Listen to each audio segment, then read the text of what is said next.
2040 서울도시기본계획에는 기반시설 입체화, 즉 지상철도 지하가 있습니다. 2030과 비교되는 것은 미래 교통 인프라 확충과 지상철도 지하를 통해 지역 활성화 및 도심의 새로운 활력공과 역할과 가용토지 부족 문제를 해소하겠다는 겁니다. 2030 서울도시기본계획과 금년 연말에 결정되는 2040 서울도시기본계획 공간계획을 비교를 해보면 2040 도시개발에서는 보행일상권 도입, 수변중심 공간 재편, 중심지 기능 강화로 도시 경쟁력 강화, 다양한 도시 모습, 도시계획 대전환, 지상철도 지하, 미래교통 인프라 활충이 있습니다. 지상에 다니는 철도가 우리가 이제 건설한 지가 오래됐는데 비용 문제 같은 걸로 해가지고 이제 지상에 건설을 했는데 점차적으로 이제 문제가 많아지고 있어가지고 그 지상에 있는 철도를 지하하는 거에 대해서 이게 찬반 여론이 있습니다. 그래서 지상 철도를 지하하는 거에 대해서 한번 알아보겠습니다. 첫 번째는 도시 공간이 단절되죠. 왜냐하면 남북 아니면 동서로 이렇게 단절이 됩니다. 그 단절 문제 해결하고 그 다음에 이제 소음이라든지 진동이라든지 왜냐하면 주변에 아파트가 많이 있기 때문에 그런 생활환경 문제가 있고 그 다음에 이제 지역 활성화 및 도심의 새로운 활력 공간이 역할할 수 있고 그 다음에 지상부의 그 토지를 개발해 가지고 이제 여러 가지로 개발할 수 있다는 거죠. 공원도 가능하고 아파트도 건설 가능하고 복합 개발이 가능하답니다.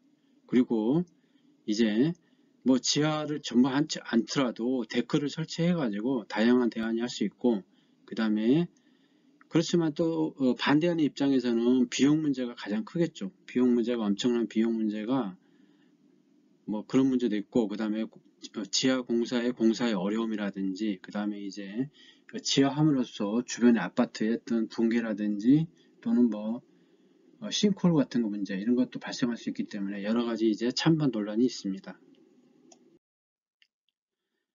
지상철도를 지하하는 방법은 일반 선로를 구간을 지하하는 간단한 방법이 있고 그 다음에 아니면은 낮은 선로 구간을 데크화 즉 인공대지로 까는 게 있고 그 다음에 고가 구간 구조 개선하는 게 있습니다.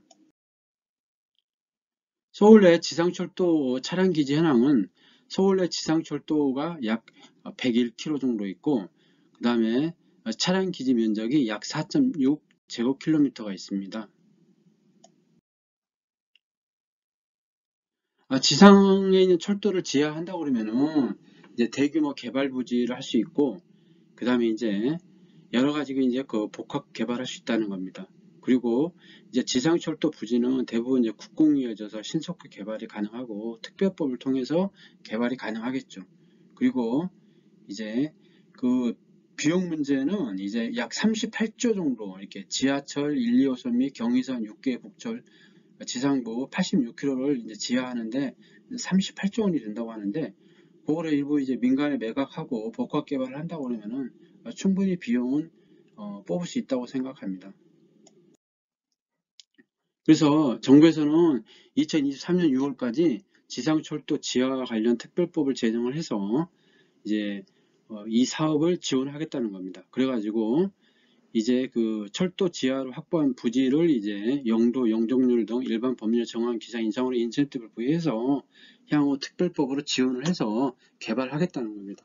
그래서 이제 지금 봤을 때 가장 먼저 우선적으로 하는 거는 이제 용산역에서 뭐 서울역 구간 또는 인천에서 또 구로 구간 또는 경부선 구간, 경의선 구간 이렇게 다양하게 이제 할 수 있는데 아마 이제 첫 사업지는 서울역과 용산역을 지나는 경부선 지상철도 구간의 가능성이 크겠습니다. 2040 서울도시기본계획 6대 공간계획으로서는 도시공간 재구조화로는 4가지가 있습니다. 보행 일상권 조성, 수변중심 공간 재편, 미래성장관념 중심지 혁신, 다양한 도시 모습, 도시계획 재전환. 요거는 이제 유튜브에 있기 때문에 한번 보시면 될 것 같습니다. 그리고 미래도시 인프라 구축에는 기반시설 입체화와 거기에는 지상철도 지하화 있죠. 그다음 미래교통 인프라 확충동 이게 이제 유튜브에 있기 때문에 한번 참고를 하시면 될 것 같습니다. 그러면은 지상철도 지하에 있는 기반시설 입체 기반시설 입체화라는 거는 지상에도 있고 지하에도 있고 이렇게 이제 입체하겠죠. 그래서 지상철도 지하는 단계적 지하로 도심의 새로운 활력공원으로 전환하고 도심의 가용지 부족 문제를 해결하겠다는 겁니다. 현재 그 지상으로 철도는 이제 도시 공간을 동서남북으로 단절시키고 소음, 진동으로 지역 활성화를 막고 생활 환경을 악화시키고 이제 여러 가지 이제 문제가 발생하는데 이거를 해결하겠다는 겁니다. 그래가지고 단계적으로 지상철도를 지하하겠다는 겁니다. 그리고 지하를 통해서 여러 가지 이제 가용지 부족 문제를 해결하겠다는 겁니다. 뭐 공원도 될 수 있고, 그 다음에 이제 아파트 부지도 될 수 있고, 아니면 이제 뭐 빌딩이 될 수도 있고, 공간 구조의 여러 가지 복합 개발을 하겠다는 겁니다. 그래서 서울시는 지상철도 부지가 가지고 있는 높은 토지 가치를 적극 활용해서, 왜냐하면 도심에 있기 때문에 공공기여 등을 활용해 공공재원 부담을 최소화하는 계획입니다. 물론 매각을 하겠죠.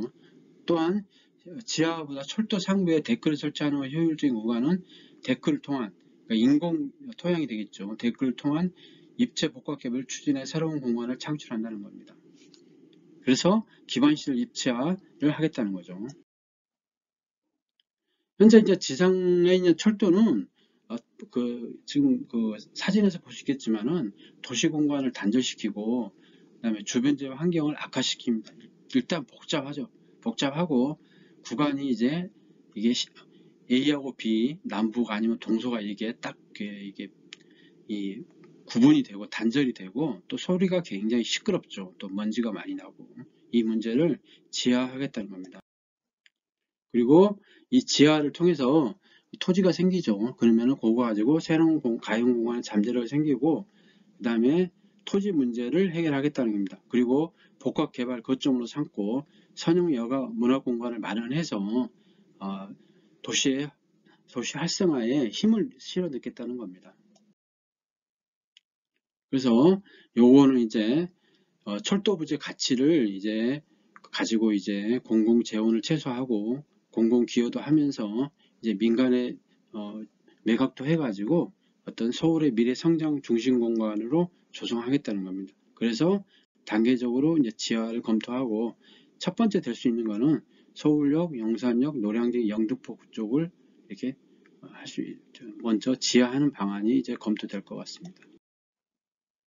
아까 얘기한 것처럼 이제 그 지하가 굉장히 어려운 부분은 데크 활용을 해서 이제 그거를 입체 복합 개발을 하겠다는 겁니다. 지상철도 지하는 단계적 지하로 도심의 새로운 활력 공간을 전할 수 있고 가용지 부족 문제를 해결할 수 있습니다.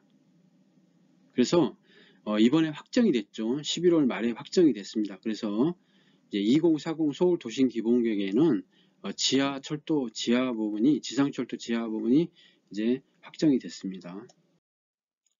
그러면은 지하철 지하 사례 보면은 그 경의선 가자역에서 효창공원역에 6.3km를 2010년도에 이제 지상에 있던 거를 지하화해서 완성을 했죠. 그래가지고 이제 공원이 조성되었고, 그다음에 주변에 이제 집가가 상승되었고, 주변 상권이 발달했고, 당연히 이제 유동인구가 증가를 했습니다. 그리고 소음, 먼지도 많이 줄었고요. 그래서 이게 아마 성공적인 케이스가 아닌가 이렇게 생각합니다. 그리고 지금 보면은 이제 아까도 보셨겠지만은 이제 큰 철도가 이제 도심을 뭐 동서나 남북으로 관통을 하면은 단절이 됩니다. 그렇기 때문에 그런 문제라든지 소음이라든지 아니면은 도시가 발전되지 못한다는 그런 문제가 생겼었죠. 그래서 이제 그 지상 철도를 이제 지상부에 있던 거를 지하한다고 그러면은 도시 개발에 크게 이제 기여하지 않을까 이렇게 생각합니다. 지금까지 지상 철도를 지하하는 부분에 대해서 말씀드렸습니다. 이게 아무래도 추진된다고 그러면은 도시 발달에 크게 기여할 수 있다고 생각하고 그 재원 문제만 잘 해결된다고 그러면은 경기 부양에도 좋고 이제 큰 문제가 없을 것으로 생각합니다. 네, 감사합니다. 구독, 좋아요 부탁드리겠습니다.